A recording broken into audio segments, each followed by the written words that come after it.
Hi friends, నేను మీ Manju. Welcome to Manju cooking wonders. ఈరోజు వీడియోలో నేను మీకు పిల్లలు ఇష్టంగా తినే ఇన్స్టెంట్ పాస్తాను చూపించబోతున్నాను. ఎలాంటి సాసులు వాడకుండా మార్నింగ్ బ్రేక్ఫాస్ట్గానైనా ఈవినింగ్ స్నాక్స్గానైనా అప్పటికప్పుడు ఇన్స్టెంట్గా చేసుకునే ఈ పాస్తాను ఎలా ప్రిపేర్ చేయాలో చూసేద్దాం రండి.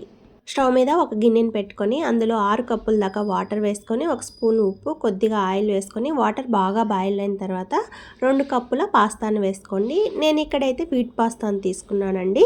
వాటర్లో ఆయిల్ వేసుకొని పాస్తాను ఉడికించుకోవడం వల్ల పాస్తా అతుక్కోకుండా విడివిడిగా వస్తాయి. చూడండి, పాస్తా ఉడికిపోయింది కదా, దీన్ని వాటర్ లేకుండా తీసుకొని ఒక ప్లేట్లో తీసుకొని పక్కన పెట్టేసుకోండి. పాస్తా బాగా ఉడికిన తర్వాతనే డ్రైన్ అవుట్ చేసి పక్కన పెట్టేసుకోండి. నేను ఇక్కడ ఎలాంటి వెజిటేబుల్స్ కూడా వాడలేదండి. అప్పటికప్పుడు ఇన్స్టెంట్గా చేసుకునే విధంగా చూపిస్తున్నాను. మరో ప్యాన్లో 2 స్పూన్స్ ఆయిల్ వేసుకొని ఆయిల్ బాగా వేడెక్కిన తర్వాత సన్నగా కట్ చేసుకున్న వెల్లుల్లి, గార్లిక్ వేసి ఇవి కాస్త వేయించుకోండి.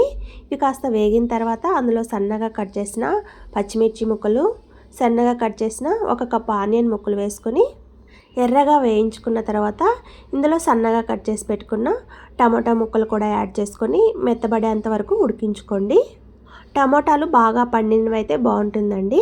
టమోటాలు కూడా బాగా మగ్గిన తర్వాత ఇందులో పాస్తా మసాలాను యాడ్ చేసుకోవాలి. నేను ఇక్కడ 2 పాస్తా మసాలా ప్యాకెట్స్ని యాడ్ చేసుకుంటున్నాను. ఏ కంపెనీ అయినా పర్లేదండి. ఇవి బయట షాప్లో 5 రూపీస్కి ఒక ప్యాకెట్ దొరుకుతాయి పాస్తా మసాలా. ఇది వేసుకుంటే టేస్ట్ బాగుంటుంది. ఇందులో రుచికి సరిపడినంత సాల్ట్ వేసుకొని మనం ముందుగా ఉడికించి పెట్టుకున్న పాస్తాను వేసి బాగా కలుపుకున్న తర్వాత ఫైనల్గా ఇందులో జీడిపప్పును కాస్త కచ్చపచ్చగా దంచుకొని వేసి కలుపుకోండి. చాలా టేస్టీగా ఉంటుంది. ఇలాంటి సింపుల్ అండ్ టేస్టీ రెసిపీస్ కోసం లైక్ చేసి సబ్స్క్రైబ్ చేసుకోండి ఫ్రెండ్స్.